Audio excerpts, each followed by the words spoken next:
Are you looking to spice up your sleeve design? Hey guys, it's So by Babel. Welcome to my YouTube channel. This is another tutorial on how to make this beautiful design sleeve. So let's get right into the tutorial. So I'll be using a very light crepe. The length is about 16 inches and the width is about 23 inches. So you can make yours wider or you can make it smaller, but the beauty is in it is when it's bigger. So I'll go ahead to define the middle point of my fabric. So to be sure, I'll go ahead to divide each side of my fabric, that is horizontally and vertically. I'll go ahead to get the midpoint and as well fold it in four. So I'm just trying to get the midpoint of my fabric.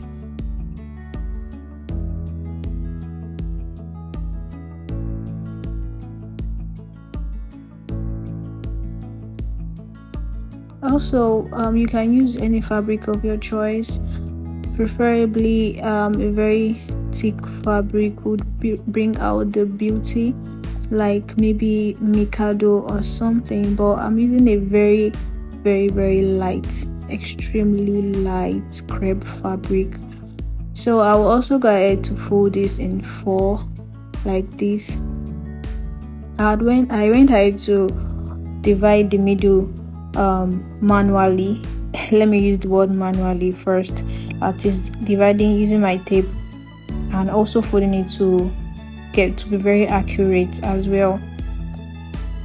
So I'll just go ahead to mark the radius. I'll be using 1.5.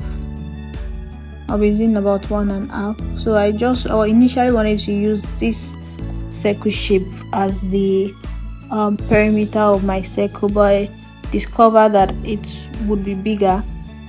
It will be smaller rather. So I just went ahead to use about 1 inches all round, and I just went ahead to mark 1.5 inches rather. So I went ahead to mark 1.5 inches round and just cut it out.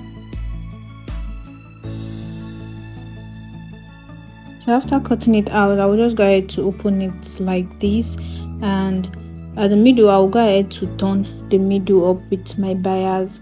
Like you want to turn up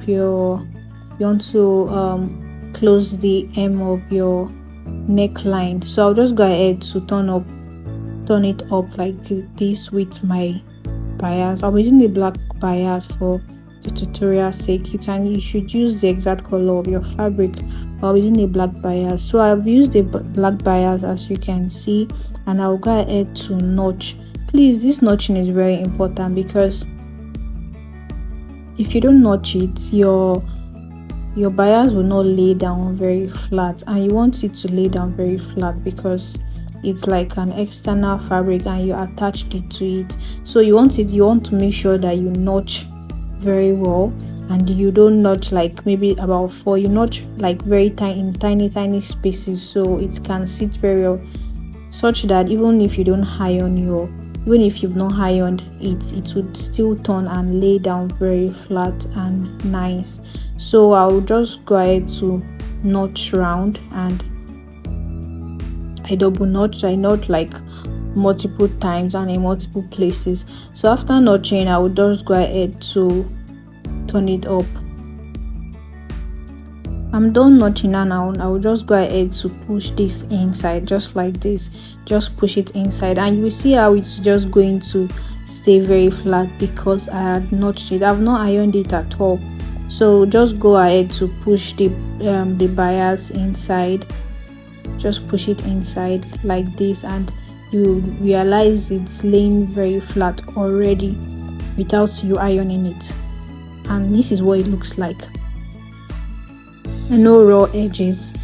So this is what it looks like, and now I'll just go ahead to flat iron my fabric and then go to the next step. So after flat ironing my fabric on both face, that's the right side and the wrong side, or iron the bias flat, as you can see the bias is laying down very flat. Now I will just go ahead to mark 1 inches or half, just enough space for your elastic band to pass through. So before making the elastic band cage, so just 1 inches or half inches, just enough space to pass the band through. So I'm done sewing it. I'm sewing it. I sewed it on the wrong side, that's on the bias. So after sewing it, now I'll just go ahead to use my elastic. I'm using this black elastic band and this safety pin to pass through the elastic band.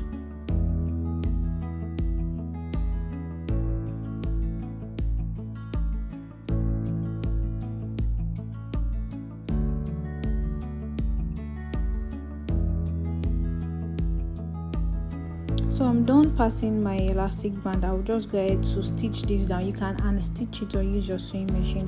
So I used my sewing machine, and now I'll just go ahead to tuck in the elastic band in that little space we had left out. That's that 1 inch. So this is what it looks like. And you can make it. You can make the circle wider and the elastic band wider. So this is the second sleeve. For it, this is the second sleeve. This is what it looks